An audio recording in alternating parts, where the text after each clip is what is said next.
Ang bawat hibla ng puting seda ay tila isang tanikala na nakagapos sa mga daliri ni Teresia. Sa ilalim ng malamlam na ilaw ng bombilya, ang kaniyang mga mata ay pilit na itinuon sa bawat tusok ng karayom. Ang kaniyang silid-gawaan ay puno ng amoy ng bawang, sibuyas at pagod.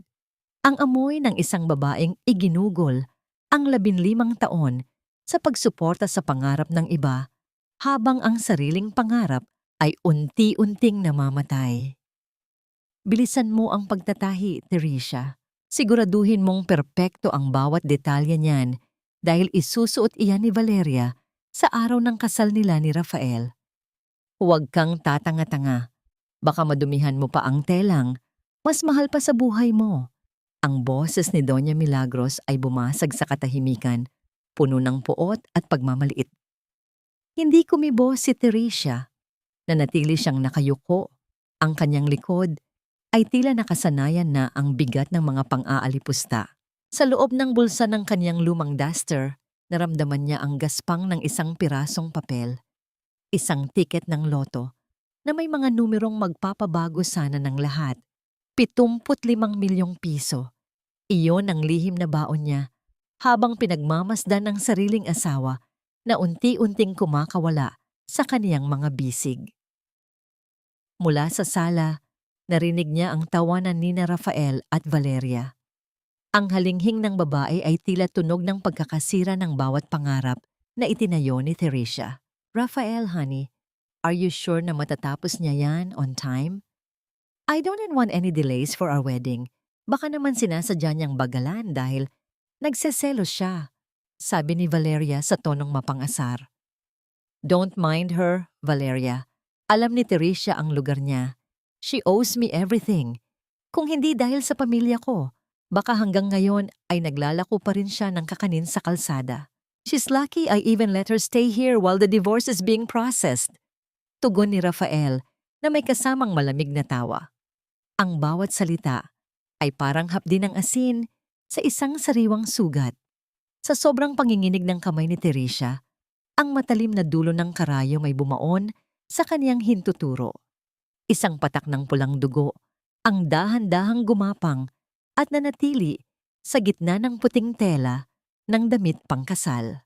Ang matingkad na pula ay unti-unting kumalat, isang mantsa ng pagsasakripisyo sa gitna ng kasilanan. Hindi siya sumigaw, hindi siya umiyak. Pinagmasdan niya ang sariling dugo na tila isang sumpa sa damit na isusuot ng kaniyang kapalit. Narinig niya ang tunog ng paghila ng upuan at ang pagpihit ng panulat sa papel. Alam niya ang ibig sabihin yon, ang tunog ng pagpirma sa mga dokumento ng diborsyo. Ang katapusan ng 15 taon ng pagiging martir. Ayan, it's done. Malaya na ako, Valeria. Malaya na tayo, sabi ni Rafael. Ang hakbang ng mga sapatos ni Rafael ay papalapit sa kanyang silid. Bumukas ang pinto at pumasok ang lalaking dati ay tinitingala niya bilang mundo niya. Inilapag ni Rafael ang isang pirasong papel sa ibabaw ng makina. Pirmahan mo na ito, Teresia. I left you enough money for a few months of rent. Huwag ka nang umasa na may makukuha ka pang iba sa akin. I earned everything I have now at wala kang kinalaman doon. After this, you can leave. Pack your things tonight. Malamig na utos ni Rafael. Tiningnan ni Teresia ang papel pagkatapos ay tumingin siya sa mga mata ng asawa. Wala siyang nakitang kahit anong bahid ng pagsisisi o pag-alaala sa mga panahong siya ang nagbabayad ng matrikula nito. Siya ang naglalabada para may makain sila at siya ang nagbenta ng huling pirasong alahas ng kanyang ina para lang makapagsimula ito ng negosyo. Rafael, ang bahay na ito, ang kumpanya, kinalimutan mo na ba kung paano natin ito pinaghirapan? Mahina niyang tanong. Ang kaniyang boses ay tila isang bulong sa gitna ng malakas na ulan sa labas. Correction, Teresia, I worked for it. Ikaw? Nagtatahi ka lang at nagluluto. Anyone can do that. You are just a background character in my success story. Now, the lead role belongs to Valeria. Sagot ni Rafael bago siya tinalikuran. Nang makaalis si Rafael, kinuha ni Teresia ang ballpen. Pinirmahan niya ang papel nang walang pag-aalinlangan. Ngunit sa bawat guhit ng kaniyang pangalan, naramdaman niya ang pagkawala ng kaniyang pagkatao bilang asawa at ang pagsilang ng isang babaeng wala ng kinatatakutan. Hinawakan niya ang tiket ng loto sa kaniyang bulsa. Isang mapait na ngiti ang sumilay sa kaniyang mga labi. 75 milyong piso. Sapat na yon para bilhin ang buong gusali kung nasaan ang opisina ni Rafael. Sapat na yon para ipamukha sa kanila na ang basurang itinapon nila ay ang tanging gintong mayroon sila. Tumayo si Teresia, iniwan ang damit pangkasal na may mantsa ng kanyang dugo sa ibabaw ng makina. Hindi siya kumuha ng kahit anong gamit maliban sa kanyang maliit na bag at ang kanyang dangal. Sa labas, ang ulan ay patuloy na bumubuhos. Nililinis ang bawat bakas ng kanyang mga luha, habang ang kanyang puso ay naging kasing tigas ng bato. Lalabas siya sa pintong yon na walang dala. Ngunit baon ang katotohanan siya na ang may-ari ng bukas na sisira sa kanilang lahat. Ang ulan ay hindi lamang simpleng tubig na bumabagsak mula sa langit. Ito ay tila mga latigo na humahagupit sa likod ni Teresia habang naglalakad siya sa madilim na eskinita ng tondo. Ang bawat hakbang ng kanyang lumang tsinelas ay lumulubog sa maputik na tubig na may halong amoy ng nabulok na basura at kalawang. Basang-basa ang kanyang manipis na duster, dumidikit sa kanyang katawan na tila isang malamig na yakap ng kamatayan. Ngunit sa kabila ng panginginig, ang kanyang kanang kamay ay nananatiling nakapasok sa bulsa, mahigpit na nakahawak sa pirasong papel na magsisilbing kaniyang kaligtasan. Huminto siya sa tapat ng isang barong-barong na gawa sa pinagtagpi-tagping yero at kahoy. Ito ang bahay ng kanyang kababata, ang tanging lugar na maaari niyang puntahan nang hindi hinuhusgahan. Ang amoy ng basang uling at sinigang na isda ay nanunuot sa kanyang ilong. Isang pamilyar na amoy ng kahirapan na akala niya ay iniwan na niya 15 taon na ang nakalilipas. Teresia, Diyos ko, anong nangyari sa'yo? Bakit ka basang-basa? Ang boses ni Aling Rosa ay puno ng pag-aalala habang binubuksan ang pinto. Hindi nakasagot si Teresia. Nanatili siyang nakatayo. Ang tubig ay umaagos mula sa kaniyang buhok patungo sa kaniyang mga mata. Humahalo sa mga luhang kanina pa niya pinipigilan. Pumasok siya sa loob at naupo sa isang lumang silya. Ang bawat sulok ng silid ay tila nagpapaalala sa kanya ng kaniyang pinagmulan. Isang palengkerang nangarap, nagmahal, at ngayon ay itinapon na parang basahan. Iniwan ko na sila, Rosa. O mas tamang sabihin na itinapon nila ako. Mahina niyang sabi. Ang kaniyang boses ay tila isang tuyong dahon na nililipad ng hangin. Diyos ko, ang mga krus na yan, matapos mong ibuhos ang buhay mo para sa kanila. At si Mateo? Nasaan ang anak mo? Tanong ni Rosa habang binibigyan siya ng tuyong tuwalya. Sa pagbanggit ng pangalan ni Mateo, tila may isang matalim na kutsilyo na bumaon sa puso ni Teresia. Ang imahe ng kanyang anak na umiiyak habang hinihila ni Rafael ay muling bumalik sa kanyang isipan. Ang sakit ay mas matindi pa sa anumang sampal o mura na natanggap niya. Kinuha nila si Mateo, sabi ni Rafael. Wala akong karapatan dahil wala akong pera. I am just a nobody to them now. Tugon niya. Ang kaniyang mga kamao ay nagngangalit sa ilalim ng tuwalya. Kinuha ni Teresia ang kaniyang cellphone na halos maubusan na ng baterya. Hinanap niya ang pangalan ni Attorney Joaquin Reyes. Ang lalaking ito, ang tanging kaibigan ng kaniyang yumaong ama. Ang tanging taong marunong tumingin sa katarungan ng walang halong presyo. Hello, Attorney. This is Teresia. I need to see you tomorrow.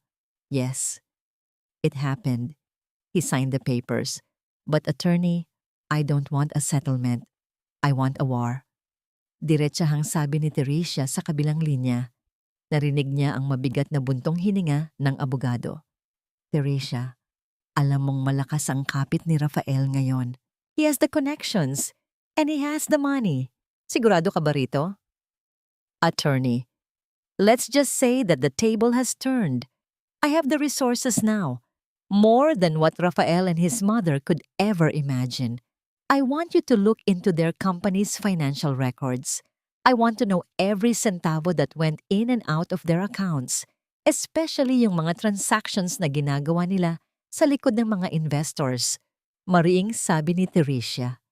Wait, Teresia, saan ka kukuha ng pambayad sa lahat ng ito? This investigation will be expensive, pag-aalala ni Joaquin. Inilabas ni Teresia ang tiket ng loto mula sa kaniyang bulsa. Pinagmasdan niya ang mga numero na tila mga sundalong handang sumunod sa kaniyang utos. Don't worry about the payment, attorney. Just prepare the documents. Bukas na bukas din, kukuha ako ng pondo. I want to buy the shares of their major creditors. Gusto ko, bago matapos ang buwang ito, ako na ang may hawak ng leeg nila. Pagkatapos ng tawag, humarap si Teresia sa maliit na salamin sa dingding ni Rosa. Ang babaeng nakikita niya ay hindi na ang mahiyaing asawa na laging yumuyuko. Ang kaniyang mga mata ay tila nagliliyab sa gitna ng malamig na gabi. Ang amoy ng ulan sa labas ay unti-unti nang nawawala. Napapalitan ng isang kakaibang amoy ng pag-asa at panganib. Alam ni Teresia na ang paglalakbay na ito ay hindi magiging madali. Lalabanan niya ang isang pamilyang itinuturing ang sarili ng mga Diyos sa lipunan. Pero hindi nila alam, ang babaeng tinawag nilang pabigat ay may hawak na ng kidlat na dudurog sa kanilang kaharian. Rafael, Doña Milagros, lasapin niyo ang huling gabi ng inyong kapayapaan. Dahil bukas, sisiguraduhin kong malalaman niyo ang tunay na halaga ng taong minali niyo. Bulong niya sa dilim. Humiga siya sa sahig. Ang kanyang ulo ay nakapatong sa kanyang bag, sa kabila ng ingay ng mga kuliglig, at ang patak ng tubig mula sa tumutulong bubong. Nakatulog siya ng mahimbing, ang unang mahimbing na tulog sa loob ng 15 taon. Ang umaga sa mansyon ng mga Cruz ay hindi na amoy bagong timplang kape at mainit na pandesal na may palaman ng pagmamahal. Sa halip, ang hangin ay naging mapanghi, puno ng amoy ng nasunog na kanin at ang masangsang na amoy ng basurang hindi na ilabas. Ang katahimikang dati ay puno ng kapayapaan ay napalitan ng isang uri ng kaguluhan na hindi nakikita ngunit nararamdaman sa bawat sulok ng marangyang bahay. Valeria, are you still asleep? Tanghali na at wala pa tayong breakfast. What is happening in this house? Ang sigaw ni Doña Milagros ay umalingaw-ngaw sa pasilyo. Ang kaniyang boses ay tila isang sirang plaka na naghahanap ng kaniyang alipin. Bumukas ang pinto ng silid at lumabas si Valeria. Magulo ang buhok at halatang iritado. Mom, please, stop shouting. I'm not your maid. Bakit hindi niyo utusan yung katulong niyo? Umalis na si Teresia, Valeria.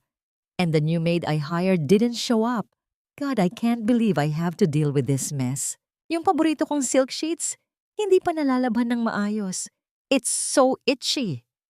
Reklamo ng matanda habang nakaturo sa tumpok ng maruming damit sa gilid. Then do it yourself. Or wait for the agency to send someone else. I have a meeting with Rafael later at the office. We have a company to run, hindi lang itong bahay. Sagot ni Valeria bago padabog na isinarado ang pinto. Sa kabilang dako ng lunsod, sa loob ng isang malamig at tahimik na silid sa isang pribadong bangko, nakaupo si Teresia. Ang kanyang suot ay isang simpleng blouse at pantalon na binili niya sa ukay-ukay. Ngunit ang kanyang likod ay tuwid na tuwid. Sa kanyang harapan ay isang manager ng bangko na kanina pa hindi mapakali sa kanyang kinauupuan. Miss Alvarado, everything is confirmed. The check from the PCSO has been cleared. Your account now reflects the amount of 75 million pesos. How would you like us to manage your portfolio? Tanong ng manager. Ang kaniyang boses ay puno ng paggalang na kailanman ay hindi naranasan ni Teresia sa Pamilya Cruz. Hinawakan ni Teresia ang malamig na baso ng tubig sa kanyang harapan. I want to keep 10 million in a liquid account. The rest, I want it to be handled by Attorney Joaquin Reyes. He will be here in a few minutes to discuss the acquisition of several corporate debts. Eksaktong pagkatapos niyang magsalita, pumasok si Attorney Joaquin. Ang kanyang muka ay seryoso. Bitbit ang isang makapal na folder. Umupo siya sa tabi ni Teresia at inilapag ang mga dokumento. Teresia, I did what you asked. I looked into the Alpha Gold development. Rafael is desperate. He pledged almost 40% of his company's assets as collateral for a loan that is about to default. If someone buys that debt, they practically own a huge chunk of his life's work. Paliwanag ni Joaquin, isang malamig na ngiti ang sumilay sa mga labi ni Teresia. And who is the creditor, attorney? Isang private equity firm. At ang balita ko, they are looking for a buyer for that debt para makuha na nila ang cash. If you sign these papers, Teresia, you will become Rafael's biggest creditor. You will hold the power to foreclose his company anytime you want. Hinawakan ni Teresia ang panulat. Bago siya pumirma, naalala niya ang bawat gabing umiiyak siya dahil sa pagod habang si Rafael ay nasa mga party, nagpapakitang gilas gamit ang perang pinaghirapan niya. Naalala niya ang bawat sampal ng salita ni Doña Milagros na nagsasabing wala siyang silbi. Attorney, I don't want to foreclose it yet. Gusto ko, panoorin muna silang magdiwang. I want them to feel that they are at the top of the world bago ko hatakin ang lupang kinatatayuan nila. Sabi niya bago mabilis na itiniyap ang kanyang pirma sa dokumento. Matapos ang pulong, lumabas si Teresia sa gusali. Ang sikat ng araw ay tumama sa kanyang mukha, ngunit hindi na siya nasisilaw. Ang kanyang puso ay tila naging isang pirasong yelo na hindi matutunaw ng anumang init. Habang naglalakad, nakita niya ang isang tindahan ng mga laruan. Huminto siya at tinitigan ng isang maliit na robot. Ang laruang matagal nang hinihingi ni Mateo, ngunit laging sinasabi ni Rafael na, sayang lang sa pera. Binili niya ang laruan. Maingat itong ipinalot sa magandang papel. Konting tiis na lang, Mateo. Kukunin ka ni Mama. At sa pagkakataong yon, wala nang makakaagaw sa'yo sa akin. Bulong niya habang yakap ang laruan. Samantala, sa opisina ni Rafael, isang tawag ang kaniyang natanggap na nagpabago sa kaniyang mood. Ang kaniyang mukha ay biglang namutla habang hawak ang telepono. What do you mean the loan was sold? Kanino? Sino ang nakabili? Sigaw ni Rafael. Ang kaniyang kamay ay nanginginig sa galit. Hindi pwedeng mangyari ito. We are about to launch the new project. Sino ang baliw na bibili ng utang na yan ang hindi man lang nakikipag-ugnayan sa akin? Mula sa pintuan, pumasok si Valeria na halatang nabigla sa reaksyon ni Rafael. Honey, what's wrong? Why are you shouting? Someone bought our debt, Valeria. Isang anonymous investor ang may hawak ng collateral ng kumpanya natin ngayon.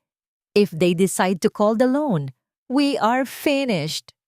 Sa gitna ng tensyon sa opisina, hindi nila alam na ang pabigat na kanilang itinapon ay kasalukuyang nagpapakasarap sa isang tasa ng tsa sa isang tahimik na hardin. Pinagmamasdan ang paglubog ng araw habang binibilang ang mga sandali ng kanilang nalalabi pang kaligayahan. Ang amoy ng mamahaling tsaa ay humalo sa amoy ng tagumpay na dahan-dahang naluluto sa ilalim ng apoy ng paghihiganti. Ang mansyon ng mga Cruz na dati ay kumikinang sa linis at kaayusan ay dahan-dahan nang dinidikit ng dumi at kapabayaan. Sa loob ng kusina, ang amoy ng panis na ulam at nakatambak na maruming pinggan ay humahalo sa amoy ng mamahaling pabango ni Valeria. Ang bawat sulok na dati ay dinadalisay ng mga kamay ni Teresia ay tila nagre-rebelde ngayon sa kawalan ng kaniyang kalinga. Valeria, sabi mo ay kumuha ka na ng bagong katulong. Look at this mess, it's disgusting. Maging ang paborito kong pitsel ay may lamat na. dahil sa kapabayaan nyo. Ang boses ni Doña Milagros ay parang kudkuran ng niyog na nagpapangilo sa pandinig ni Valeria. Mom, stop it. I'm trying my best to manage the agency, pero walang gustong tumagal dito dahil sa ugali nyo. If you want it clean, hire a professional cleaning service, but don't expect me to scrub the floors for you. Sagot ni Valeria habang abala sa pag-aayos ng kanyang kuko, walang pakialam sa nagaganap na kaguluhan sa paligid. Sa gitna ng pag-aaway ng dalawang babae, isang maliit na bata ang tahimik na nakaupo sa sulok ng hapagkainan.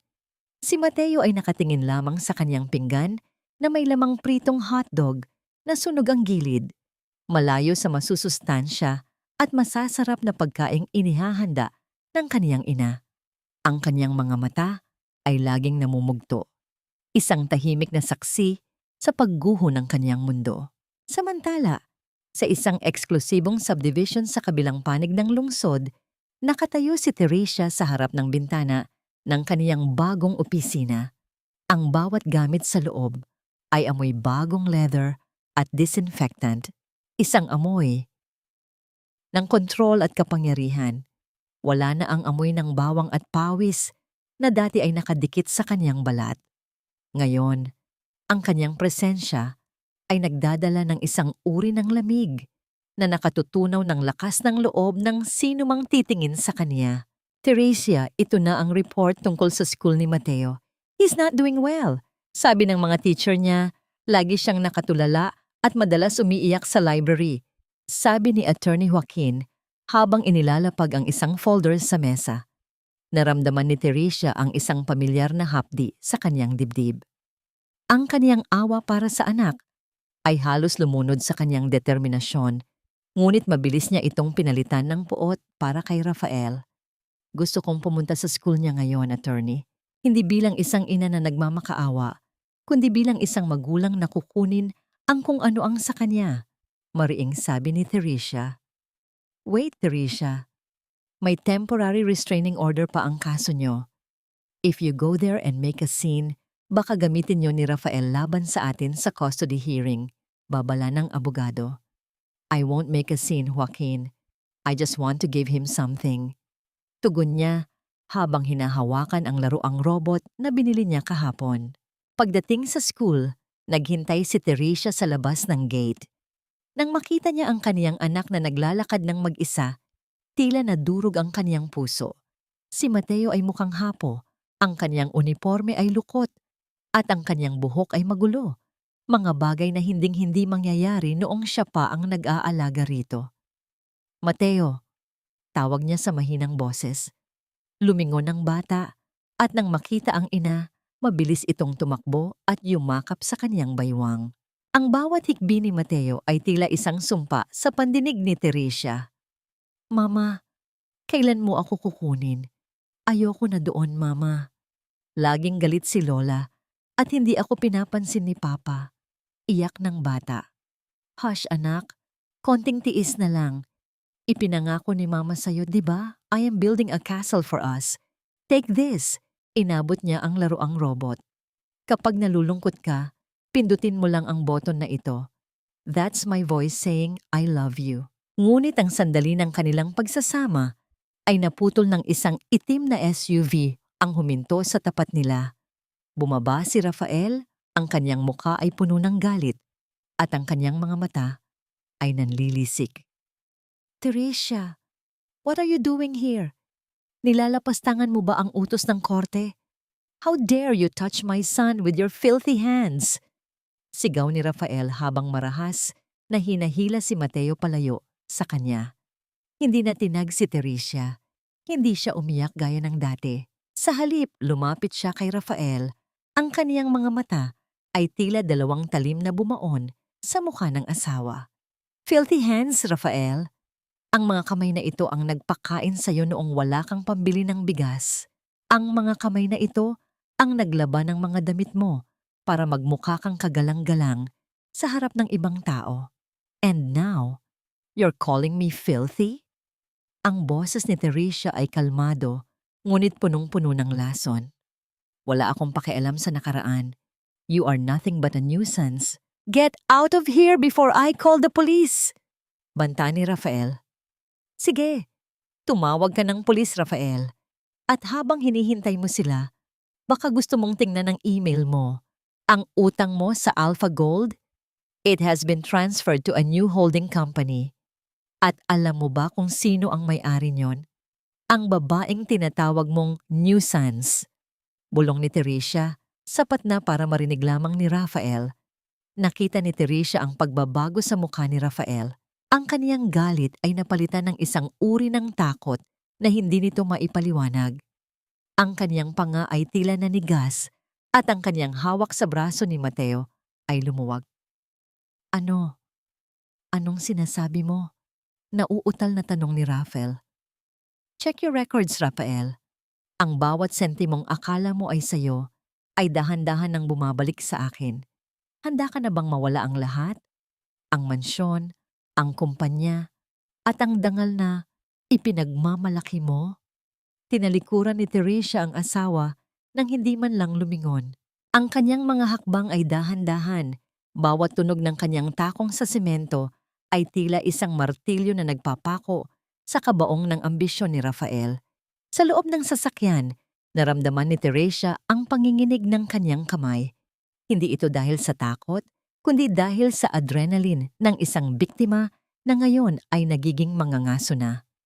Attorney, proceed with the next phase. I want the foreclosure notice sent to their house tomorrow morning. Eksakto sa oras ng almusal nila. Utos ni Teresia habang nakatingin sa malayo. Ang amoy ng ulan ay muling bumabalot sa paligid, ngunit sa pagkakataong ito, alam ni Teresia na hindi siya ang mababasa. Ang bagyong kanyang dinala ay sadyang itinalaga para anurin ang bawat dumi ng pamilya Cruz. Ang sikat ng araw na tumatama sa bintana ng mansyon ng mga Cruz ay hindi na nagdadala ng init ng pag-asa, kundi isang malupit na liwanag na naglalantad sa bawat dumi at alikabok na naiwan sa loob ng bahay.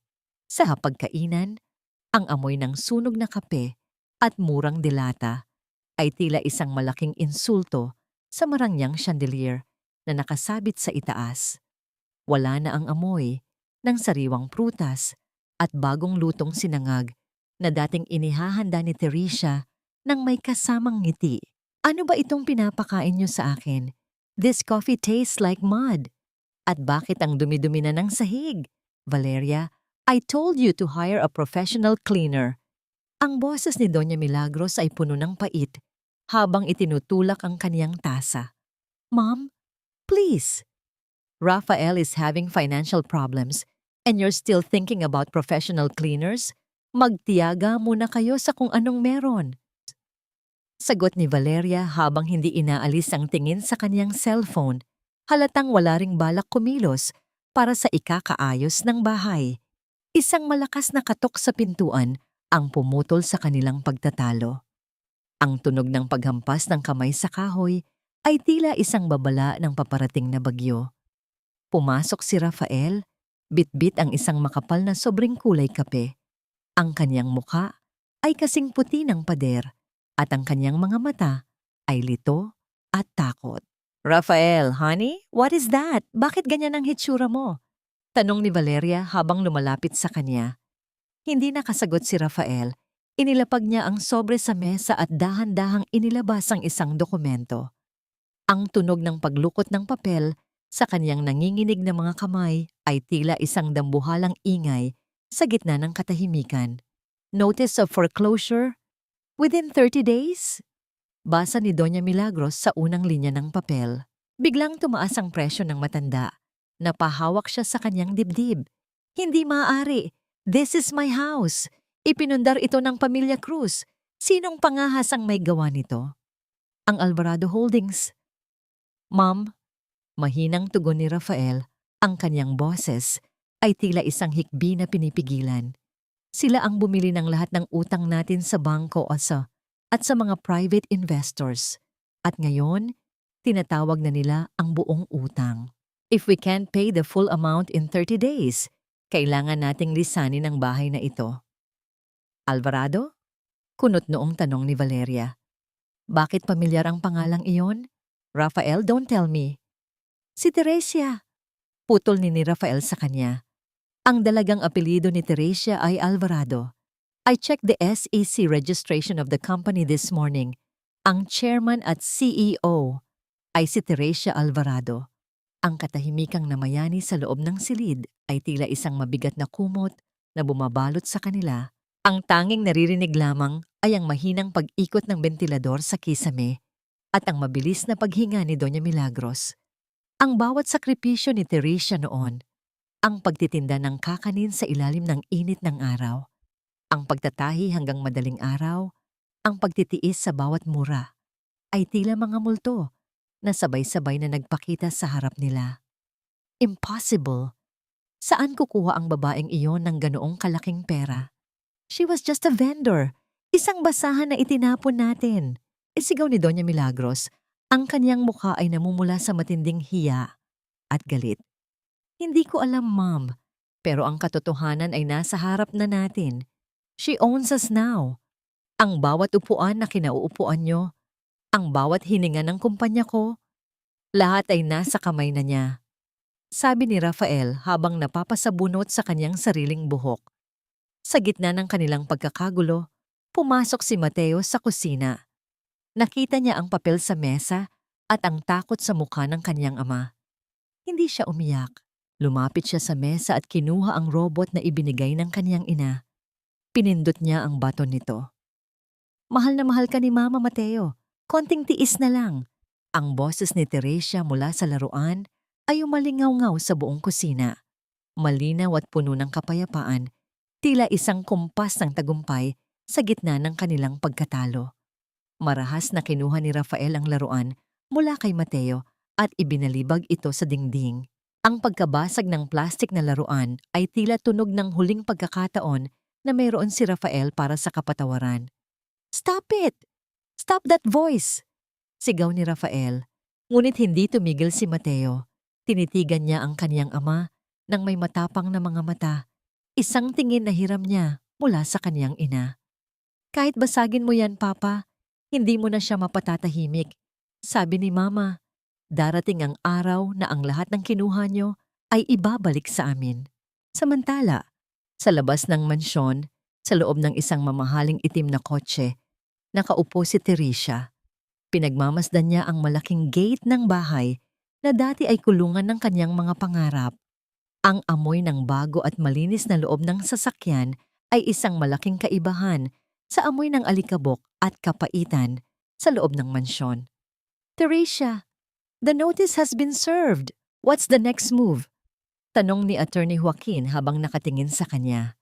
Hindi agad sumagot si Teresia. Hinawakan niya ang kanyang dibdib kung saan nakatago pa rin ang tiket ng loto na kaniyang pinakaingatan. Ang kaniyang puso ay hindi na tumitibok para sa galit, kundi para sa katarungan. Gusto ko silang makita, Joaquin. I want to see the look on their faces kapag nalaman nilang ang basahang itinapon nila ang siyang bibili sa kanilang buong pagkatao. Schedule a meeting tomorrow. I will be the one to personally hand them the eviction notice. Ang langit ay dahan-dahang nagdidilim, nagbabadya ng isang malakas na ulan.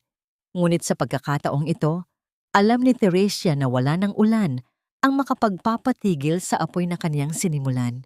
Ang amoy ng basang lupa ay tila isang pabango na nagpapaalala sa kanya na ang bawat paghihirap ay may katumbas na gantimpala.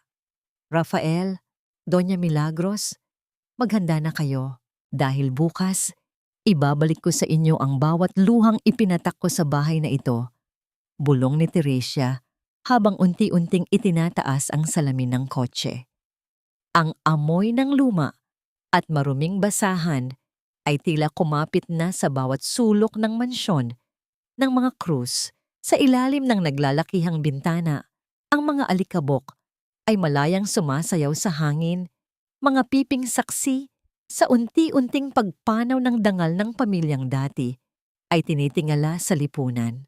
Wala na ang halimuyak ng mamahaling kandila na laging ipinagmamalaki ni Doña Milagros. Ang tanging nalalanghap ngayon ay ang amoy ng kapabayaan at ang napanis na pag-asa sa loob ng kusina. Isang marangyang itim na sasakyan ang dahan-dahang huminto sa tapat ng malaking gate. Ang tunog ng gulong sa graba ay tila isang babala ng paparating na hatol. Bumukas ang pinto at lumabas ang isang babaeng tila hindi kilala ng lupang kaniyang tinatapakan. Ang kaniyang suot na asul na dress ay tila hiniram mula sa kulay ng kalangitan. Malinis, matikas, at puno ng awtoridad. Si Teresia ay naglakad patungo sa pinto ng mansyon. Ang bawat tunog ng kaniyang takong sa marmol na sahig ay tila isang tibok ng pusong naghahanap ng katarungan. Hindi na siya ang babaeng nakayuko. Ang kaniyang noo ay mataas. Ang kaniyang mga mata ay tila dalawang kristal na hindi kayang basagin ng anumang mura o pang-aapi. Nadatnan niya sa sala sina Rafael, Doña Milagros at Valeria. Ang tatlo ay tila mga basang sisiw na hindi malaman kung saan titingin. Ang marangyang sala na dati ay entablado ng pagmamaliit sa kanya ay naging isang malamig na bilangguan para sa kanila. Teresia! Ang boses ni Rafael ay tila isang mahinang ihip ng hangin, puno ng gulat at hindi maipaliwanag na takot. Anong ginagawa mo rito? At bakit ganyan ang hitsura mo? Hindi sumagot si Teresia. Sa halip, iginala niya ang kaniyang paningin sa paligid. Huminto ang kaniyang mga mata sa upuang dati ay kinalalagyan ng kaniyang makina sa pananahi. Wala na ang makina, ngunit ang mga gasgas sa sahig ay naroon pa rin, mga bakas ng kaniyang mga gabing puyat at paghihirap. Ang kapal din ng mukha mong bumalik dito matapos mo kaming padalhan ng foreclosure notice. Sigaw ni Doña Milagros, bagamat halata ang panginginig ng kaniyang mga kamay habang hawak ang kaniyang baston. You are just a low-life vendor. Akala mo ba ay matatakot mo kami sa mga papel na yan? Utang na loob mo sa amin ang lahat ng meron ka. Isang malamig at manipis na ngiti ang sumilay sa mga labi ni Teresia. Ang kaniyang tawa ay tila isang marahas na hampas ng alon sa pampang. Utang na loob, Doña Milagros, iyon ba ang paborito niyong kanta? 15 taon kong binayaran ang utang na loob na sinasabi niyo. Binayaran ko yon ng aking pawis, ng aking dugo, at ng aking dangal na paulit-ulit niyong tinapakan. Lumapit si Teresia sa gitna ng sala at inilapag ang isang folder sa mesa. Ang mesang kinalalagyan ng dokumento ng kanilang diborsyo ilang linggo na ang nakalilipas. I am here as the chairman of Alvarado Holdings. Ang boses ni Teresia ay matatag. Walang halong galit, kundi purong katotohanan. The grace period for your loan has expired. I didn't come here to argue about the past. I am here to personally inform you that this property, including everything inside it, is now officially under my name. Teresia, please, let's talk about this. Pagsusumamo ni Rafael habang sinusubukang lumapit. I know I made mistakes, pero pamilya pa rin tayo. Isipin mo si Mateo. Huwag mong gamitin ang pangalan ng anak ko para iligtas ang sarili mo, Rafael. Putol ni Teresia sa kanya. Ang lamig sa kanyang boses ay tila yelong dumidikit sa balat. Nasaan ka noong umiiyak ang anak mo dahil gutom siya habang ikaw ay nasa kama ng ibang babae? Nasaan ka noong kailangan ko ng asawa habang pinapamukha sa akin ng ina mo na isa akong basura? Napatingin si Valeria kay Teresia, ang kanyang selos at takot ay humahalo sa kanyang mga mata. You think you're so high and mighty now? You're just lucky. Money won't change the fact that you're a commoner. Tiningnan siya ni Teresia mula ulo hanggang paa. Ang kaniyang tingin ay puno ng awa para sa babaeng akala ay nakuha na ang lahat. Ngunit ang totoo ay isang gumuhong kaharian lamang ang kaniyang sinasaluha. And you, Valeria? Enjoy the dress I made for you. Sabi ni Doña Milagros, mas mahal pa ang tela niyan kaysa sa buhay ko. Ngayon, ang telang iyan ang tanging maiuuwi mo kapag nilisan niyo ang bahay na ito. Ang bawat salita ni Teresia ay tila mga dagok na nagpabagsak sa kumpiyansa ni Valeria. Ang katahimikan sa sala ay tila isang mabigat na parusa. Ang amoy ng mamahaling pabango ni Teresia, amoy ng tagumpay at kalayaan, ay tila sumasakal sa hininga ng pamilya Cruz.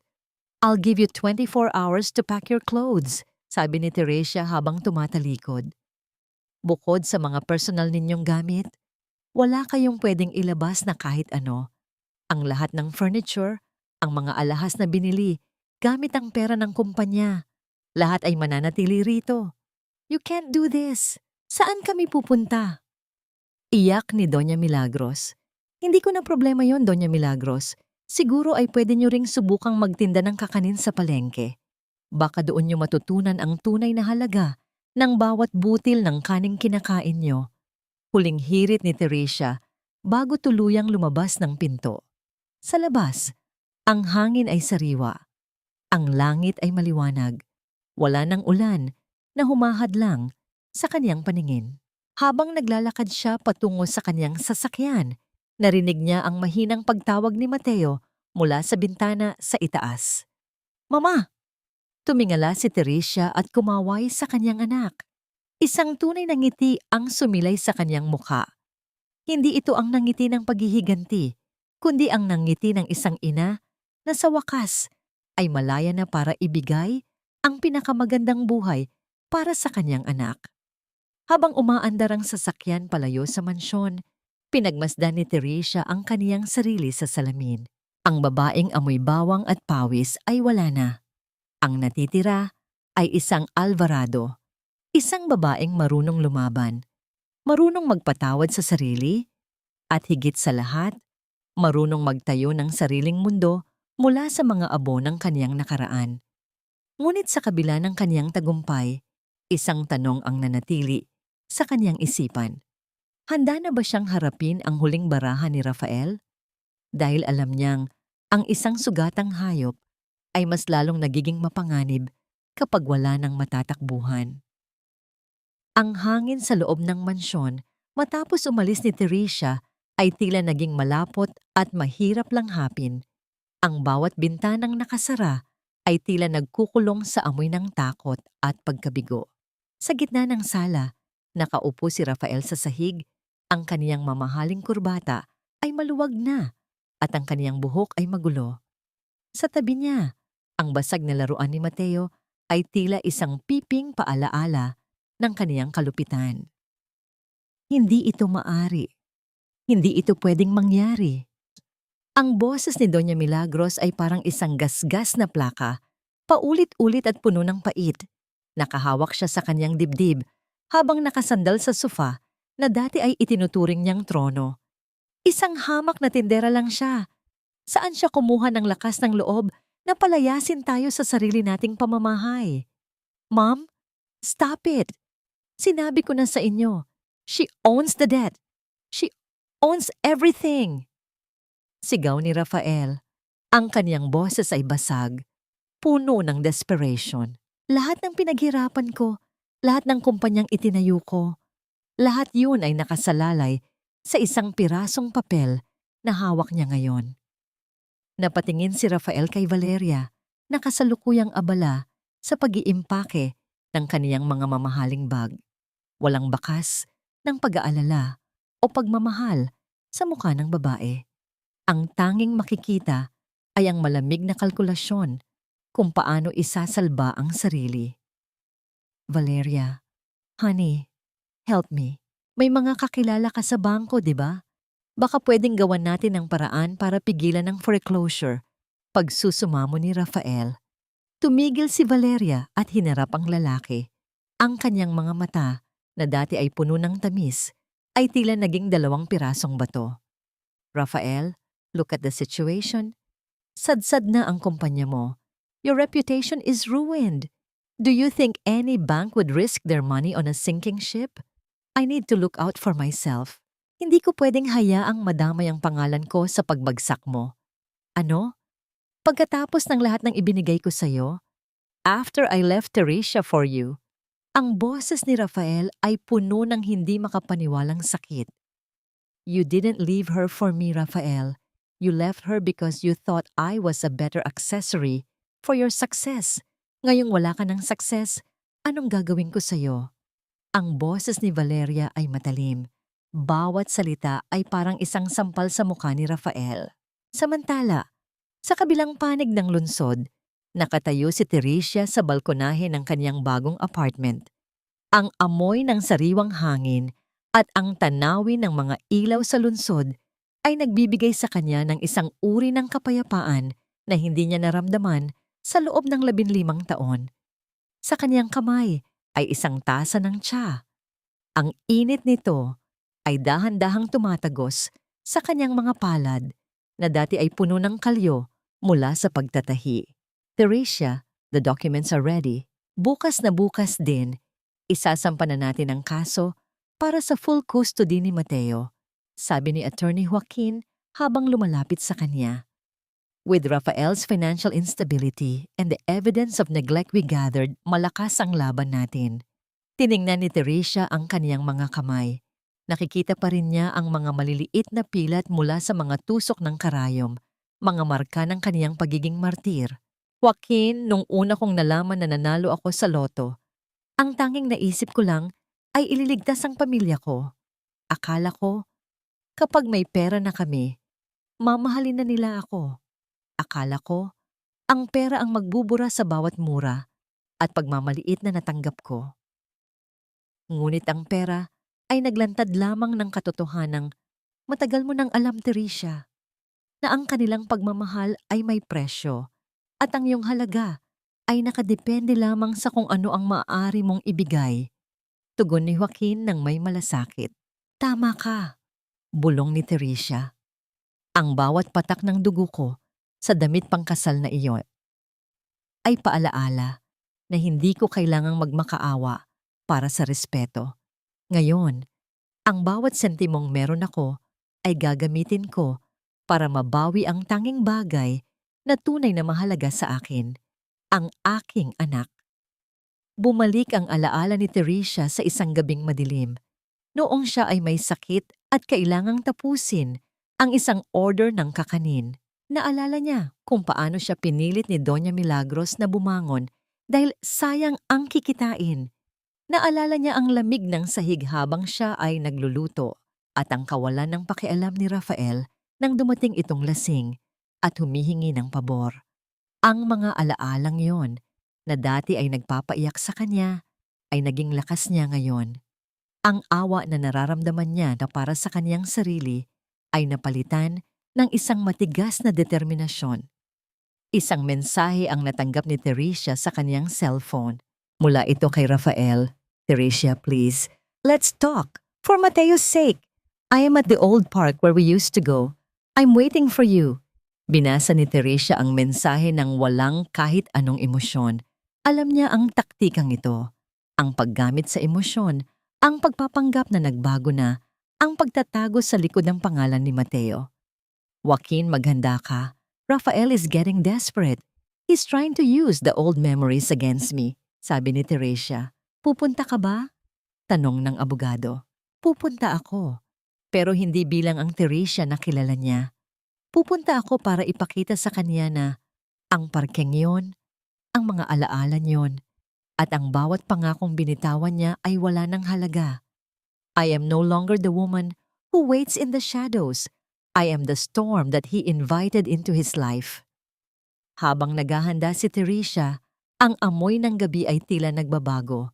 Ang halimuyak ng mga bulaklak sa paligid ay humahalo sa amoy ng bagong simula. Alam niya na ang laban ay hindi pa tapos, na si Rafael, sa kanyang pagkakasadsad, ay gagawin ang lahat para makuha ang kanyang gusto. Ngunit sa pagkakataong ito, si Teresia ang may hawak ng lahat ng baraha. Ang kaniyang puso, na dati ay marupok at madaling masaktan, ay tila naging isang dambuhalang kuta. At sa loob ng kutang yon, ang katarungan ay dahan-dahang nagluluto ng huling kabanata para sa pamilya Cruz. Ang lumang parke ay amoy basang damo at alikabok. Isang lugar na dati ay puno ng mga bulong ng pag-ibig, ngunit ngayon ay tila isang libingan ng mga patay na alaala. Ang tanging liwanag ay nagmumula sa isang aandap-andap na poste ng ilaw na nagbibigay ng mahahabang anino sa bitak-bitak na semento. Sa malayo, maririnig ang mahinang sipol ng hangin sa mga tuyong dahon, tila isang babala na ang gabi ay hindi para sa mga mahihina ang loob. Nakaupo si Rafael sa isang sirang bangko. Ang kaniyang anino ay tila isang tumpok ng kabiguan. Nang huminto ang mamahaling sasakyan ni Teresia sa tapat ng parke, ang bawat tunog ng pagsara ng pinto ay tila isang dagok sa kaniyang pagkatao. Bumaba si Teresia, ang kaniyang bawat hakbang ay maingat at puno ng dangal. Ang halimuyak ng kaniyang mamahaling pabango ay mabilis na pumatay sa amoy ng usok at kanal sa paligid. "Dumating ka!" Ang boses ni Rafael ay paos, puno ng pag-asang hindi nararapat. "I knew you wouldn't forget this place, Teresia. Dito tayo nagsimula, di ba? Dito mo sinabing kahit anong mangyari, hinding-hindi mo ako iiwan." Hindi umupo si Teresia. Nanatili siyang nakatayo sa harap ng asawa, ang kaniyang mga mata ay tila dalawang bituin na napakalamig tingnan. "Huwag mong dungisan ang lugar na ito ng mga salitang matagal mo nang pinatay, Rafael. I didn't come here to walk down memory lane. I came here because you used Mateo's name." "Teresia, please, look at me." Tumayo si Rafael at sinubukang hawakan ang kamay ni Teresia, ngunit mabilis itong umiwas na tila ba ang balat ni Rafael ay isang nakahahawang sakit. "I was wrong. Pinagsisihan ko na ang lahat. Si Valeria, she's nothing. Ginamit lang niya ako. I realized na ikaw lang ang tunay na nagmahal sa akin. Can we just go back? For Mateo, ibabalik ko ang lahat sa dati." Isang mapait na tawa ang kumawala sa mga labi ni Teresia. Ang tunog niyon ay tila isang basag na kristal sa gitna ng katahimikan. "Go back?" Noong panahong naglalako ako ng kakanin habang ikaw ay nakikipag-date sa kanya? O noong panahong tinatawag mo akong pabigat at amoy bawang? Aling bahagi ng dati ang gusto mong balikan natin, Rafael? Yung bahaging wala akong boses at sunod-sunuran sa inyo ng ina mo? "I was stressed. I didn't mean those things." Sigaw ni Rafael. Ang kanyang emosyon ay nagsisimulang mawala sa kontrol. "Teresia, we can be a power couple now. You have the money, I have the connections. Imagine what we can do. Huwag mo namang hayaang masira ang lahat ng itinayo natin dahil lang sa galit mo." "Galit?" Ang boses ni Teresia ay bumaba. Naging mas mapanganib. "Hindi ito galit, Rafael. Ito ay paggising. Ang kumpanyang sinasabi mong itinayo natin ay itinayo sa ibabaw ng aking mga luha at paghihirap. At ngayong hawak ko na ang bawat pako at semento niyon. Huwag mong asahan na ibibigay ko yon sa isang taong ang tanging alam gawin ay manira." Lumapit si Teresia ng isang hakbang. Ang amoy ng kanyang pabango ay tila sumasakal sa hininga ni Rafael.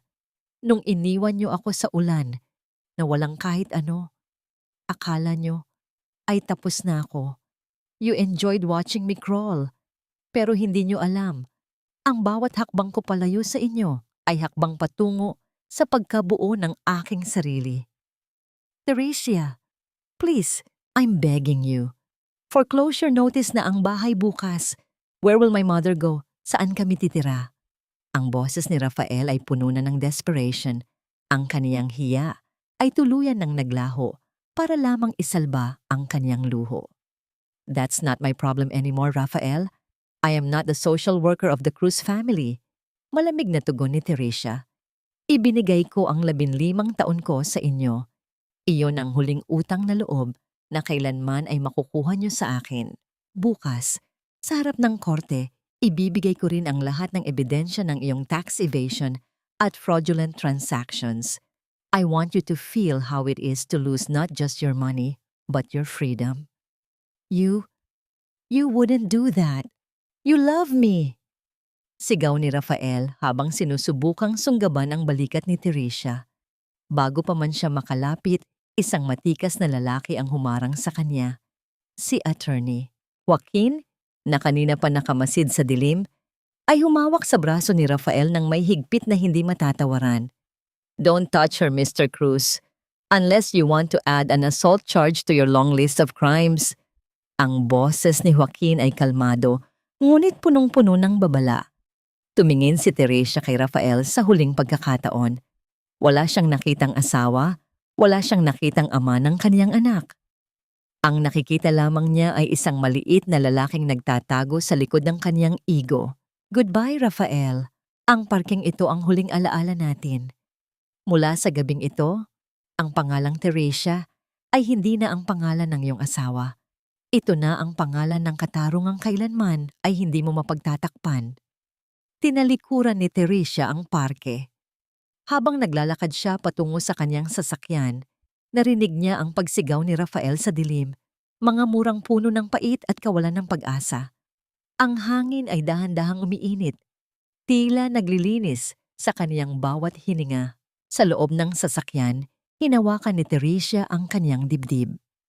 Ang bigat na naroon, sa loob ng maraming taon ay tila dahan-dahang naglalaho, napapalitan ng isang uri ng liwanag na hindi kayang bilhin ng 75 milyong piso. Attorney, ituloy na ang plano, sabi ni Teresia habang nakatingin sa labas. I want the auction for their properties to be public. Gusto ko, ang buong mundo ang makakita sa pagbagsak ng korona ng mga Cruz. Ngunit sa gitna ng kaniyang tagumpay, may isang text message na dumating mula sa isang hindi kilalang numero. Akala mo ba tapos na? I know where you are keeping Mateo. If I go down, I'm taking your heart with me. Ang lamig ay muling gumapang sa mga ugat ni Teresia. Ang laban ay hindi na lamang tungkol sa pera at bahay. Ito ay tungkol na sa buhay ng kaniyang kaisa-isang anak. Ang bawat titik sa screen ng kaniyang cellphone ay tila mga uod na gumagapang sa kaniyang balat, nagiiwan ng malapot at malamig na bakas ng takot. Ang bawat tibok ng puso ni Teresia ay tila tunog ng isang tambol na nagbabadya ng digmaan sa gitna ng katahimikan ng kaniyang sasakyan. Ang amoy ng mamahaling leather sa loob ng kotse ay biglang naging nakasusuka. Tila ba ang hangin ay naging kasing dumi ng banta na kaniyang nabasa. Joaquin, kailangan nating bumalik sa mansyon. Ngayon din. Ang boses ni Teresia ay hindi nanginginig, ngunit ang kaniyang mga mata ay tila nagliliyab sa isang uri ng apoy na hindi kayang patayin ng kahit anong ulan. Teresia, baka bitag ito. Rafael is desperate. He could do anything. Babala ni Joaquin habang mabilis na pinihit ang manibela. I don't care about his traps. Hawak nila ang anak ko. Akala nila ay pera lang ang kaya kong ipaglaban? Ipakikita ko sa kanila kung ano ang kayang gawin ng isang inang inalisan pa ng lahat, maliban sa kanyang kaisa-isang hininga. Tugon ni Teresia, ang kanyang mga kuko ay bumaon sa kanyang sariling palad hanggang sa makaramdam siya ng hapdi. Pagdating sa mansyon, ang gate ay nakabukas ng bahagya. Tila ba isang bibig ng dambuhala na handang lumamon. Ang amoy ng tuyong lupa at naghihingalong mga bulaklak sa hardin ay sumalubong sa kanya. Pagpasok niya sa sala, nadatnan niya si Doña Milagros na nakaupo sa madilim na sulok. Ang kanyang mukha ay tila isang tuyot na prutas, puno ng pait at kawalan ng pag-asa. Nasaan si Mateo? Nasaan ang anak ko? Sigaw ni Teresia, ang kanyang boses ay umalingaw-ngaw sa bawat sulok ng bahay na dati ay kulungan niya. Wala siya rito, Teresia. Mahinang sabi ni Doña Milagros. Ang kanyang boses ay may halong kaba. Kinuha siya ni Valeria. Sabi niya ay kailangan nilang umalis ni Rafael para sa kaligtasan ng bata. Pero alam ko ang totoo. She's using your son as a shield. And you let her? Hinayaan niyo ang babaeng iyon na ilayo ang apo niyo?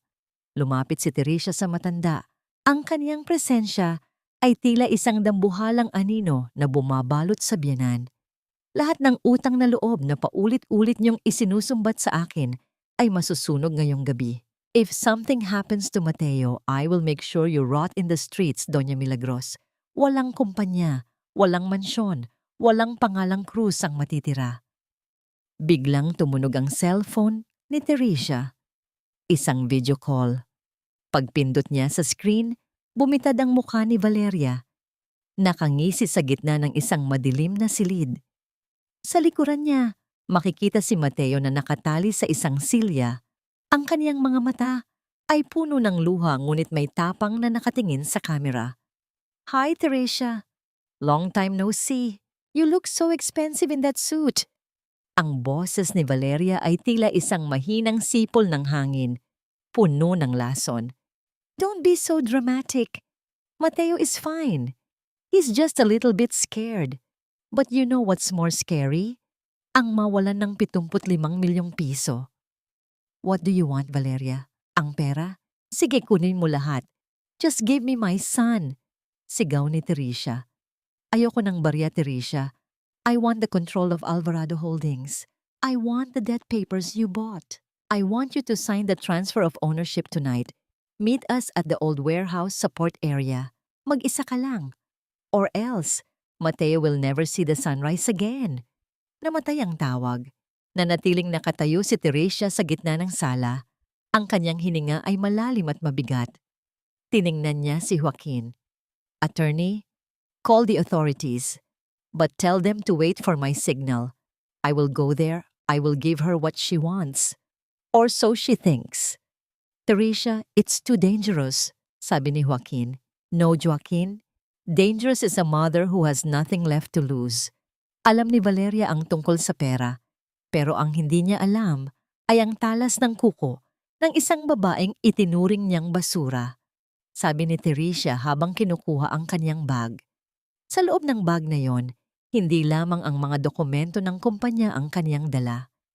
Naroon din ang lumang gunting sa pananahi, isang matalim at kinakalawang nakasangkapan na sumisimbolo sa kanyang 15 taon ng pagtitiis.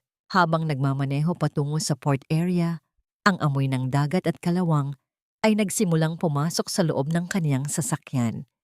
Ang gabi ay naging kasing itim ng kaniyang puot. Naalala niya ang bawat gabing pinagmumura siya ni Rafael habang si Valeria ay nasa kabilang linya. Naalala niya ang bawat pagkakataong pilit niyang pinoprotektahan si Mateo mula sa kamandag ng pamilya Cruz.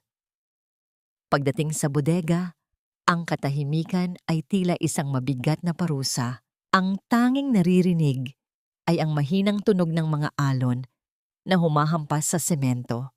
Pumasok si Teresia sa loob.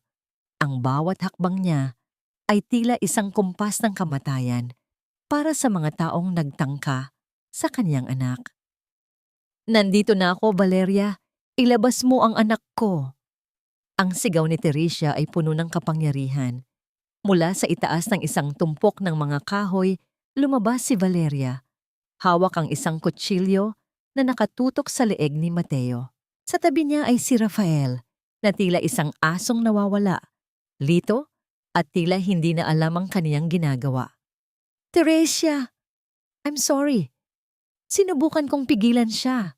Iyak ni Rafael. Shut up, Rafael. You're useless, sigaw ni Valeria. Nandyan ba ang mga papel, Teresia? Ibigay mo sa akin at pakakawalan ko ang batang ito. Dahan-dahang lumapit si Teresia. Ang kaniyang mga mata ay nakatitig sa anak. Sa gitna ng takot, nakita niya ang munting robot sa bulsa ni Mateo, ang laruang ibinigay niya. Sa sandaling iyon, alam ni Teresia na kailangan niyang gumawa ng paraan. Valeria, ang akala mo ba ay ang kumpanya lang ang kinuha ko? I know about your secret bank accounts in Singapore. I know where you got the money for your boutique.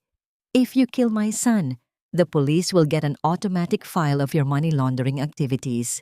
You won't just go to jail, you will rot there for life. Nakita ni Teresia ang pag-aalinlangan sa mga mata ni Valeria.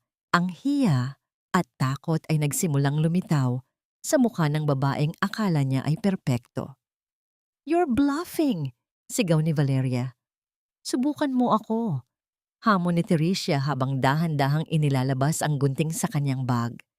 I may be a vendor to you, but a vendor knows the value of everything. And right ngayon, ang buhay mo ay hindi nagkakahalaga ng kahit isang sentabo sa akin. Ang hangin sa loob ng bodega ay tila tumigil sa pagdaloy. Ang bawat segundo ay tila isang taon ng paghihintay. Sa gitna ng tensyon, isang pagkakamali lamang ang kailangan para gumuho ang lahat. Ngunit si Teresia, ang babaeng dumaan sa apoy ng 15 taon, ay handa nang sumabog. Ang hangin sa loob ng bodega ay amoy kalawang, langis, at ang maalat na singaw ng dagat na tila nanunuot sa bawat butas ng balat ni Teresia. Ang bawat anino sa paligid ay tila mga buhay na nilalang na nagmamasid sa huling yugto ng kaniyang paghihirap. Sa gitna ng malamlam na ilaw, ang mukha ni Valeria ay tila isang maskarang nanginginig sa takot at galit, habang ang kutsilyong hawak nito ay kumikinang nang mapanganib malapit sa leeg ni Mateo. "Don't move, Teresia! Ibigay mo sa akin ang bag! Now!" Ang sigaw ni Valeria ay basag, malayo sa malambing na boses na ginamit niya para akitin si Rafael. "Valeria, stop this! Please, ibigay mo na ang gusto niya." Iyak ni Rafael habang nakaluhod sa gilid. Ang kanyang buong pagkatao ay tila naging isang basahang dumi na walang silbi sa gitna ng krisis. Tinitigan ni Teresia si Rafael nang may matinding puot at awa. "Look at you, Rafael." Ang lalaking ipinaglaban ko sa loob ng 15 taon, nakaluhod sa harap ng babaeng nagnakaw ng lahat sa atin. "You're not a man. You're just a coward hiding behind the shadow of your mother and your mistress." Muling ibinalaling ni Teresia ang kaniyang tingin kay Valeria. Dahan-dahan niyang inilabas ang mga folder mula sa kaniyang bag, ngunit hindi niya ito ibinigay. Sa halip, isa-isa niya itong kinuha at itinaas. "Ito ba ang gusto mo, Valeria? Ang mga papeles na magbibigay sa iyo ng kapangyarihan?"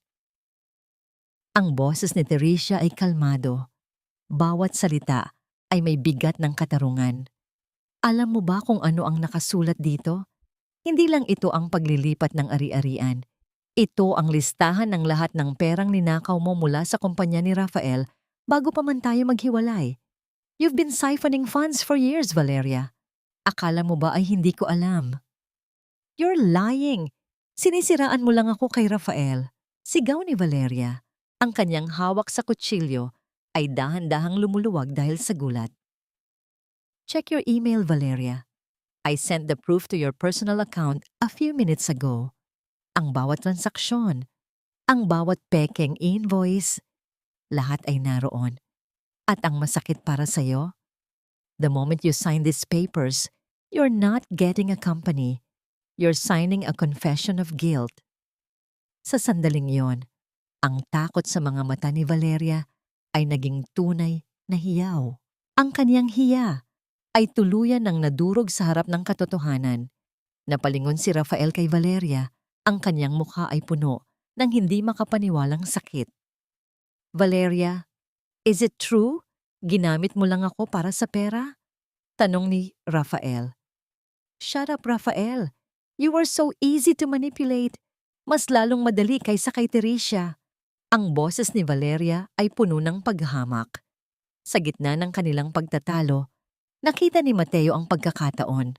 Ginamit niya ang kanyang maliit na binti para sipain ang binti ni Valeria. Ang malakas na tunog ng pagbagsak ng kutsilyo sa semento ay tila isang hudyat para kay Teresia. Mabilis siyang sumugod at niyakap ang kanyang anak. Inilalayo ito sa kapahamakan. Kasabay nito, ang malakas na tunog ng pagpreno ng mga sasakyan sa labas at ang pagpasok ng mga asul na ilaw sa loob ng bodega ay tila isang hatol mula sa langit. Ang amoy ng usok at ang tunog ng mga yabag ng mga pulis ay pumuno sa katahimikan. "Hands in the air! Drop the weapon!" Sigaw ng mga awtoridad. Napasandal si Valeria sa isang tumpok ng mga kahoy. Ang kaniyang mga mata ay lito at punong-puno ng desperation. "Hindi ito maaari. I was supposed to win. Akin ang lahat ng ito." Lumapit si Attorney Joaquin kay Teresia at Mateo. Tinitiyak na ligtas sila. Habang pinapospas ng mga pulis si Valeria, tumingin si Teresia kay Rafael na nananatiling nakaluhod sa sahig. Umiiyak na tila isang batang nawawala. "Rafael, tapos na ang lahat. sabi ni Teresia. Ang kanyang boses ay wala ng halong galit, kundi isang malalim na kapayapaan. Ang bawat luhang ipinatak ko, ang bawat gabing puyat ako sa pagtatahi para sa kinabukasan mo, ngayong gabi, lahat iyon ay nabayaran na. You lost your home, you lost your company, and most of all, you lost the only woman who ever truly loved you without a price tag. Teresia, forgive me. Please. Pagsusumamo ni Rafael habang sinusubukang hawakan ang laylayan ng kaniyang damit. Dahan-dahang iniiwas ni Teresia ang kaniyang sarili. Ang patawad ay hindi ibinibigay sa mga taong hindi marunong rumespeto sa sarili nilang pamilya. Maybe in jail, you'll finally find the man I thought you were. Habang inalalabas si Valeria at Rafael ng mga pulis, ang amoy ng dagat sa labas ay tila naging mas presko. Ang bigat sa dibdib ni Teresia ay tuluyan ng naglaho, napalitan ng isang mainit na pakiramdam ng tagumpay. Tumingin siya kay Mateo, na ngayon ay mahimbing na nakayakap sa kanyang baywang. Mama, let's go home. Bulong ng bata. Yes, anak. Let's go home. Sa bahay na tayo na ang gumawa at walang makakaagaw sa atin. Tugon ni Teresia habang hinahalikan ng noo ng kaniyang anak. Habang naglalakad sila palabas ng bodega, ang sikat ng buwan ay tumama sa mukha ni Teresia. Ang babaeng amoy bawang at pawis ay tuluyan nang naging isang reyna ng kaniyang sariling kapalaran. Ang kaniyang 75 milyong piso ay hindi lang bumili ng kalayaan. Ito ang naging instrumento para ilantad ang tunay na kulay ng bawat taong nakapaligid sa kaniya. Ang kabanata ng kaniyang pagiging martir ay tapos na. Ngayon, ang sisimulan niya ay ang kabanata ng kaniyang sariling kaligayahan. Kaka, ang unang sikat ng araw, pagkatapos ng madilim na gabi sa bodega, ay tila isang malinis na telang ipinunas sa mukha ng lungsod. Sa loob ng selda ng presinto, ang amoy ng luma at kinalawang na bakal ay humahalo sa amoy ng disinfectant na hindi kayang takpan ng alingasaw ng nabubulok na dangal. Nakaupo si Rafael sa isang malamig na sementong upuan. Ang kaniyang suot na mamahaling polo ay lukot-lukot na at may mantsa ng alikabok. Ang kaniyang mga mata, na dati ay puno ng yabang, ay tila dalawang hungkag na butas na wala nang makitang pag-asa. Sa labas ng rehas, tumayo si Teresia. Ang kaniyang bawat hakbang ay hindi na nagdadala ng bigat ng kaniyang nakaraan. Suot niya ang isang simpleng puting blusa, malinis at amoy sariwang hangin. Isang malaking kaibahan sa paligid na puno ng dumi. Kasama niya si Attorney Joaquin, na bitbit ang huling set ng mga dokumento na magtatapos sa ugnayan ni Teresia sa pamilya Cruz. Teresia, please help me get out of here. My lawyer says the evidence Valeria left is too strong. Hindi ko alam ang lahat ng ginagawa niya. Sumumpa ako.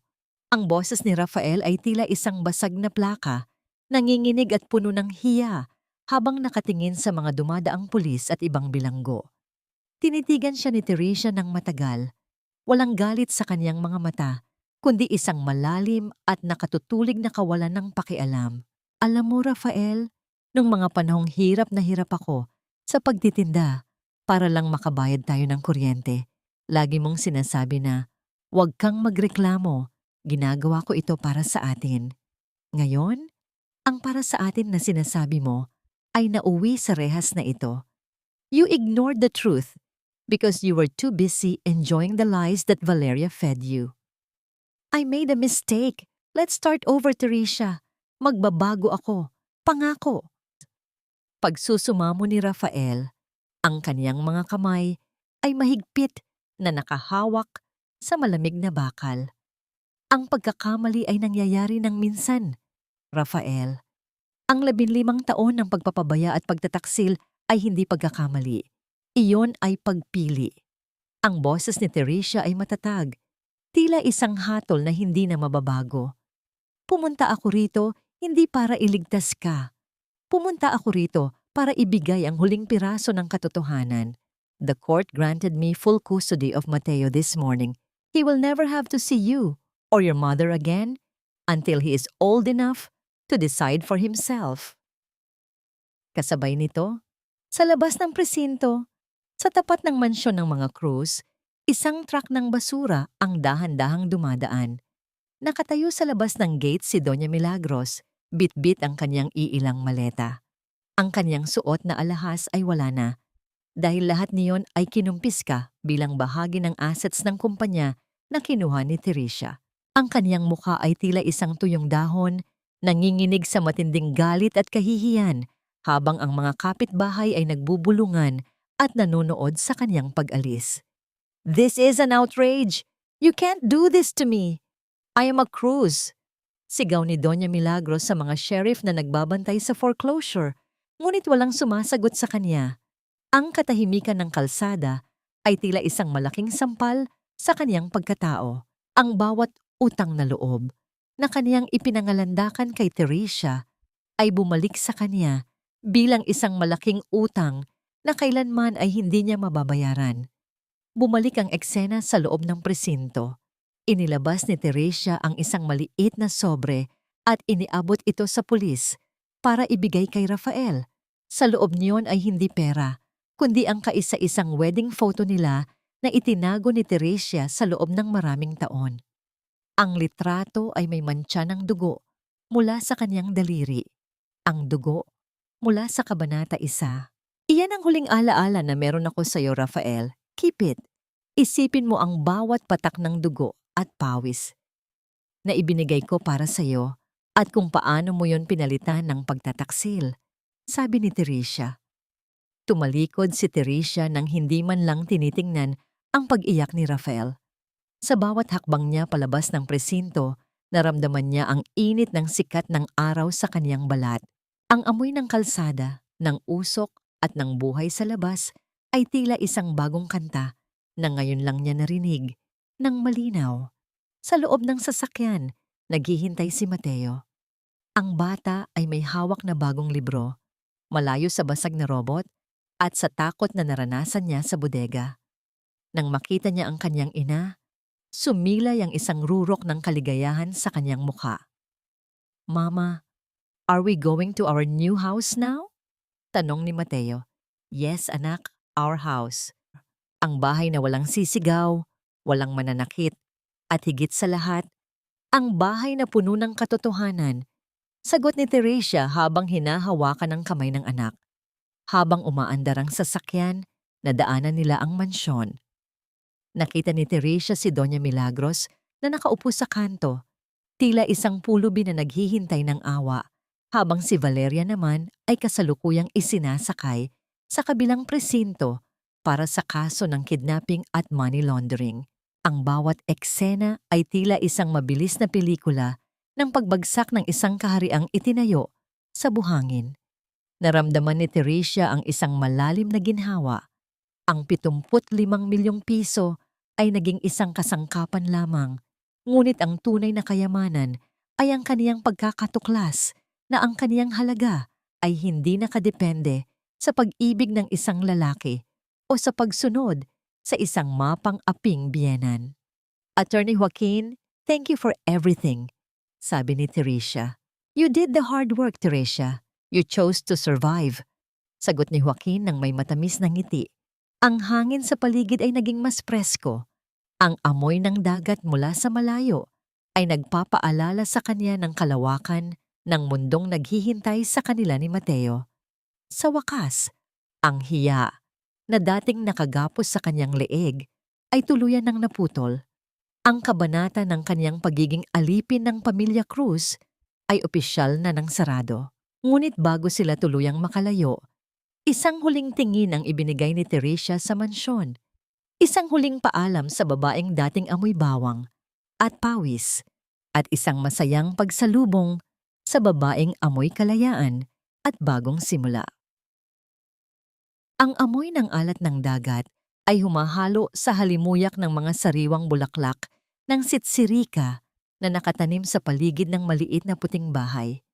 Wala na ang amoy ng usok ng lunsod Wala na ang amoy ng alikabok ng lumang mansyon. At higit sa lahat, wala na ang amoy ng bawang at pawis na dati ay tila tatak ng pagiging alipin ni Teresia. Ang bawat ihip ng hangin ay tila isang banayad na haplos na nagpapapaalala sa kanya na siya ay malaya na. Sa loob ng kanyang maliit ngunit eleganteng shop sa harap ng dagat, ang tunog ng makina ng pananahi ay hindi na mabilis at tila hinahabol ng takot. Ito ay may banayad na ritmo, isang himig ng paglikha. Hawak ni Teresia ang isang telang linen na kulay asul, kasing kulay ng payapang karagatan sa labas. Hindi na siya nananahi para sa kasal ng iba. Nananahi siya ngayon para sa kaisipan ng sining at para sa kaniyang sariling kaligayahan. Mama, look! I caught a small crab. Iyang sigaw ni Mateo ay masigla, malayo sa matitinding hikbi at takot noong mga nakaraang buwan. Ang bata ay tumatakbo sa maputing buhangin, ang kaniyang balat ay bahagyang nasunog ng araw, isang kulay ng kalusugan at kalayaan. Ngumiti si Teresia, isang ngiti na umabot hanggang sa kanyang mga mata. Huwag kang masyadong lumayo, Mateo. Kakain na tayo maya-maya. Pumasok si Attorney Joaquin sa shop, dala ang ilang mga dyaryo at isang tasa ng kape.